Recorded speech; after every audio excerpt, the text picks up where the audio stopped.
జనవరి 1 నుండి హోండా కార్ల ధరలు పెరగనున్నాయి. వెంటనే మీకు ఇష్టమైన హోండా కార్ని బుక్ చేసుకుని 1,00,000 వరకు ఆదా పొందండి. ప్రజలు ఆశీర్వదిస్తారు.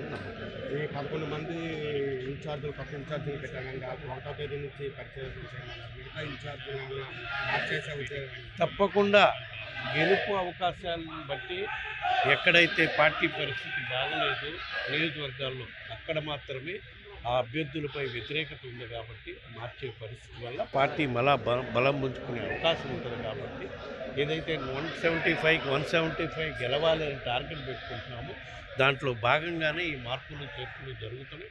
రాబోయే రోజుల్లో కూడా ఇంకా మార్పులు చేర్పులు ఇంకా కొన్ని జరుగుతాయి. తప్పకుండా ఎక్కడ మార్పులు చేర్పులు జరిగినా కూడా గౌరవ ముఖ్యమంత్రి గారిపై ఉన్న గౌరవంతో అభిమానంతో ఎక్కడ అభ్యర్థులను మార్చినా కూడా వాళ్ళు పార్టీకి నియమాలకు కట్టుబడి ఉంటారు. అక్కడ ఎవరు అభ్యర్థిగా పెట్టినా కూడా కలిసి పనిచేసే కార్యక్రమం జరుగుతుంది. వాళ్ళ గెలుపు కూడా కృషి చేస్తారని చెప్పేసి నిన్న రీజనల్ కోఆర్డినేటర్ తోటి సీఎం గారు సమావేశం చేశారు కదా, ఏం దిశానిర్దేశం చేశారు? ఇదేనమ్మా, ఎక్కడెక్కడ అభ్యర్థులు మారుస్తున్నామో అక్కడ కూడా అందరినీ సమన్వయపరిచి కొత్తగా పెట్టే అభ్యర్థుల విజయానికి కృషి చేసే విధంగా చర్యలు తీసుకోవాలని చెప్పారు.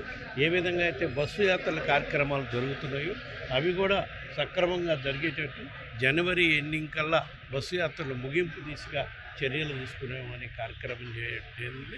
దాంట్లో భాగంగానే ఈ నెలలో మనం ఒక 2 బస్సు యాత్రలు జరుపుకోవడం జరిగింది. చోడవరంలో, పాతపట్నంలో, రేపు అరకు నియోజకవర్గంలో బస్సు యాత్ర ఉంది. ఆ తర్వాత 30వ తారీఖు నర్సీపట్నం నియోజకవర్గంలో బస్సు యాత్ర ఉంది. అదేవిధంగా నెక్స్ట్ మంత్ కూడా సుమారుగా ఒక 7 నియోజకవర్గాల్లో జనవరి ఎండింగ్ లోపల బస్సు యాత్ర చేసి మన ఉత్తరాంధ్ర జిల్లాలో టోటల్ బస్సు యాత్రలు ముగించే కార్యక్రమం జనవరి ఎండింగ్ లోపల చేయాలని చెప్పి గౌరవ ముఖ్యమంత్రి గారు దశాదిశ నిర్దేశించారు. తప్పకుండా చేస్తారు నాయన. కోర్టుల వల్ల ఏ విధమైన కోర్టులు ఇదవుతున్నాయో అవి చూసుకొని మళ్ళీ న్యాయ నిపుణుల సలహాలు తీసుకొని తప్పకుండా రాబోయే రోజుల్లో అట్లీస్ట్ డిసెంబర్లోనే రావాలని అన్ని చర్యలు తీసుకోవాలని మేము భావించాం.